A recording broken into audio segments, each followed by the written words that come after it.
Over a century ago in Detroit, Michigan, an amusement park mecca was beginning to form. From Edgewater Park, Electric Park, Eastwood Park, to the days of Boblo Island, it always seemed Detroit locals had an amusement park nearby. Fast forward to the days of Cedar Point and Disney trips, these parks fell by the wayside only to be forgotten memories slowly drifting on as the days passed by.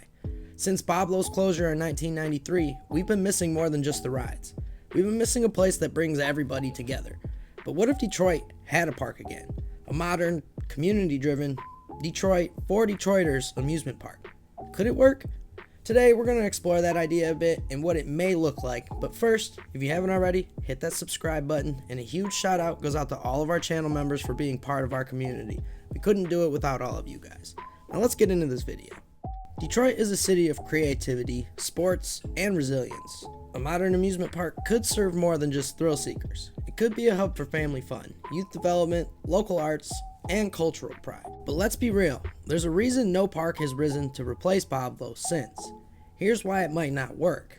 Building a quality amusement park today runs into the hundreds of millions of dollars. Add insurance, staffing, security. The numbers can get wild really quick. Detroit isn't really set up like Orlando, so we need smart infrastructure, more shuttle access, parking. Any major project downtown draws attention and concerns around safety, equity, and who it really benefits. Cedar Point is just 2 hours away and still dominates the Midwest scene and the Disney trips that everybody takes during the summer too. Can Detroit offer something unique enough to compete? But maybe that's not the point. It isn't to compete. It's just to serve Detroit in a new way.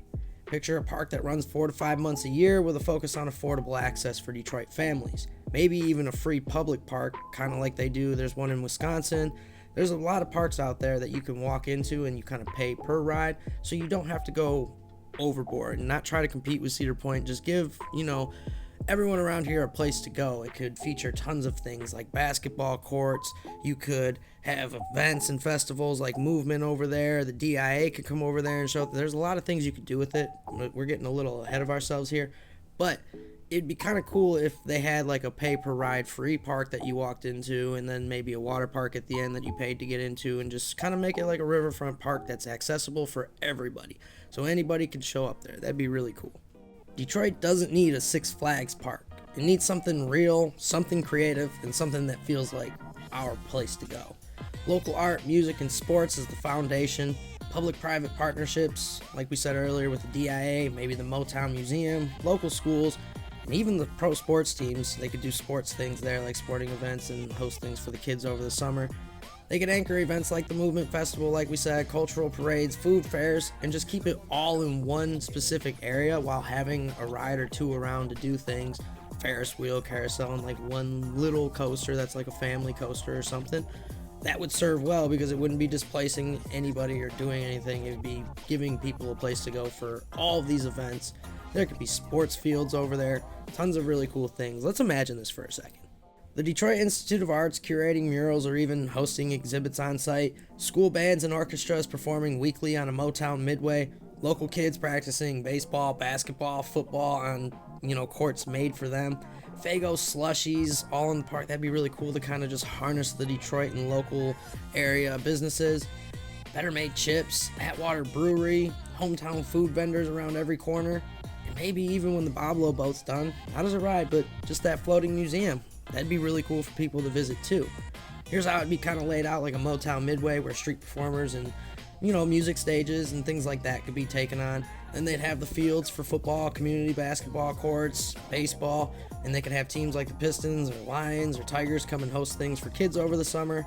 Maybe do a Boblo Midway, and that'd be kind of like your area where you had to pay to ride things, where you had just a few classic flat rides that were at Boblo or something similar to them. And then maybe like one little tiny coaster or something in there that'd be kind of cool for the area to have, and then a Ferris wheel on the Detroit River. Make it a riverfront thing and just kind of like for everybody, don't displace people. And then the Boblo boat docked as a floating museum. That'd be really awesome and a nod to Detroit's amusement history. And then on the hot days, like maybe a Riverwalk water park at the end, lazy river splash pads, water rides, kind of build on what they've already got over there and just bring it all together. Feel like that'd be really cool. But again, there is a reason why this hasn't happened, everybody. The city of Detroit has had its ups and downs over the years. There are arguments about what it would really do for the city. Would that help people? Would it benefit people? Or are there way more pressing things that need to be attended to first? And that's basically where that's left at for the most part. But I think if you did it right and you made it accessible for people and you weren't trying to compete with these big parks, you just made it a place where all of the stuff that happens downtown already is going to happen there now. So all the events and everything from movement, you could have concerts there outdoors and stuff on the river. It'd just be a really cool environment overall. Let me know what you guys think though, because I know this is a really tough one and it's probably something that isn't really considered anyways. If you liked the video, go ahead and give it a thumbs up. And if you haven't already, hit that subscribe button. Everybody, we're trying to reach 5,000 subscribers this summer. And of course, as always, thanks for being a part of our spooky community and for coaster ghosting with Ghoster Coasters. Have a good day, everybody.